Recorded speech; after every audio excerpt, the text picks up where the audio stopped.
आज हम आपको बताएंगे हिंदुस्तान के एक राजपूत के साहस की कहानी, एक ऐसे शख्स की कहानी जिन्होंने कुछ फिल्मी अंदाज में अपनी जिंदगी में कई तरह की घटनाओं को अंजाम दिया। जिसे डकैत से सांसद बनी फूलन देवी की हत्या के आरोप में देश की सबसे हाईटेक और सुरक्षित तिहाड़ जेल में भेज दिया गया, लेकिन बाकी कैदियों की तरह घुट घुट कर जेल में जिंदगी बिताना राजपूत का असली मकसद नहीं था और अपना मकसद पूरा करने से जेल की ऊंची ऊंची चारदीवारी भी नहीं रोक पाती है और वह अपनी जान हथेली पर लिए पहुंच जाता है एक ऐसे खतरनाक जहां इंतजार कर रहा था उसकी जिंदगी का असली मकसद। खतरों से खेलते हुए अपना मकसद पूरा करता हुआ वापस लौटता है अपने देश हिंदुस्तान में और फिर चले जाता है उसी तिहाड़ जेल में। जी हाँ, ये कहानी है शेर सिंह राणा की, जो किसी फिल्मी कहानी से कम नहीं है।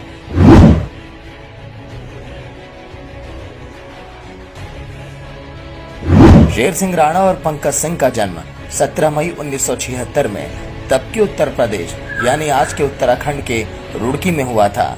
शेर सिंह राणा सिर्फ 4 साल के थे तब चंबल में डंका बजता था कुख्यात डकैत फूलन देवी का।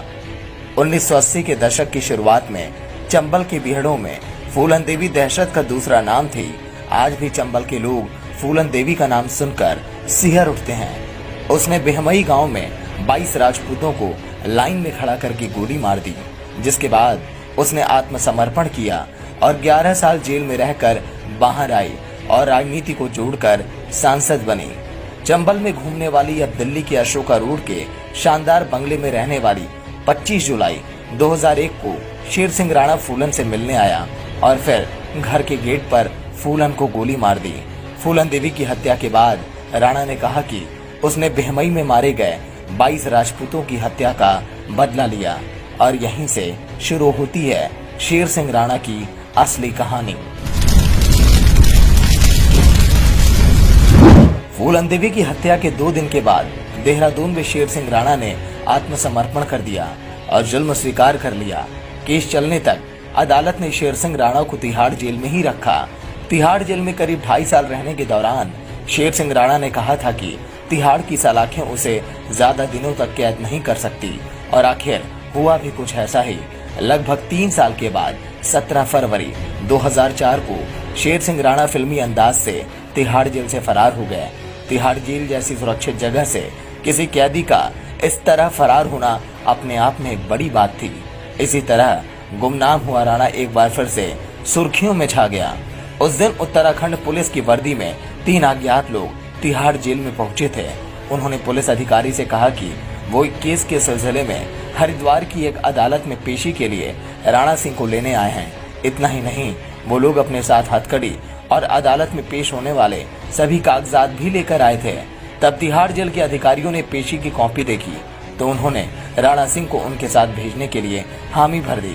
राणा सिंह को बैरक से निकालकर उन फर्जी पुलिस वालों यानी कि राणा सिंह के साथियों के साथ रवाना कर दिया। जब इस बात का खुलासा हुआ तो तिहाड़ जेल ही नहीं बल्कि पूरे हिंदुस्तान में हलचल मच गई। हालांकि 2 साल के बाद राणा सिंह को कोलकाता से गिरफ्तार कर लिया गया, लेकिन आखिर इन 2 सालों में राणा सिंह ने क्या किया, अब वो आपको बताते हैं। जैसा कि हम सभी जानते हैं कि भारत की धरती ने बहुत से वीर योद्धाओं को जन्म दिया, पर ऐसे ही मां की वीर सपूत योद्धा थे पृथ्वीराज चौहान, जो हिंदुस्तान की आखिरी हिंदू सम्राट थी। कंधार विमान हाईजैक मामले में तत्कालीन विदेश मंत्री जसवंत सिंह अफगानिस्तान गए थे। 2 समय उन्हें गजनी ने पृथ्वीराज चौहान की समाधि होने की जानकारी तालिबान सरकार के अधिकारियों को दे दी। पृथ्वीराज चौहान की समाधि अवधि और मोहम्मद गौरी की कब्र के पास मौजूद थी। जसवंत सिंह ने जब इस बात का खुलासा किया तो इस बयान को समूचे भारतीय मीडिया ने बढ़ चढ़कर देश की जनता के सामने रखा। फिर क्या नेता, क्या आम आदमी, सभी ने पृथ्वीराज चौहान की अस्थियां वापस लाने की वकालत की, हर प्रयास किया और जहमत शायद किसी ने नहीं उठाई। फरारी के बाद उसने सबसे पहले रांची से फर्जी पासपोर्ट बनवाया और कोलकाता पहुंच गया, जहां से राणा ने बांग्लादेश का वीजा बनवाया और पहुंच गया बांग्लादेश।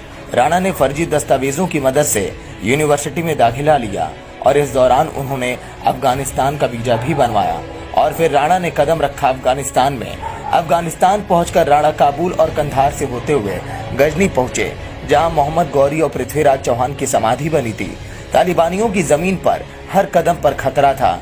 राणा सिंह ने वहां 1 महीना गुजारा और पृथ्वीराज चौहान की अस्थियों को खोजते रहे और आखिरकार उन्हें कामयाबी मिल ही गई।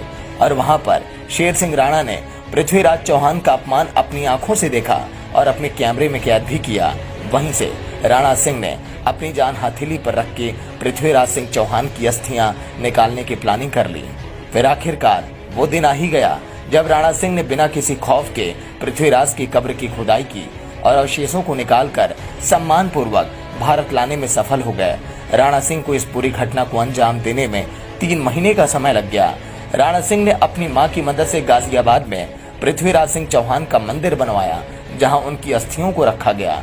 हालांकि आधिकारिक तौर पर इस बात की पुष्टि आज तक नहीं हो पाई, लेकिन जिसने भी शेर सिंह राणा की इस साहस की कहानी सुनी वो गदगद हो गया। राणा सिंह के पकड़ने की भी अजीब दास्तान है।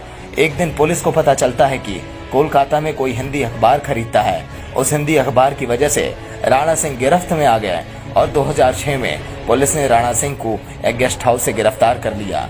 फिर से राणा सिंह को तिहाड़ जेल भेजा गया, जहां पर राणा सिंह ने जेल डायरी नाम से एक किताब लिखी, जिसमें उन्होंने तिहाड़ से काबुल कंधार तक की कहानी को लिखा। End of bandit queen film को शेर सिंह राणा पर आधारित बनाया गया। इस फिल्म में राणा सिंह का किरदार नवाजुद्दीन सिद्दीकी ने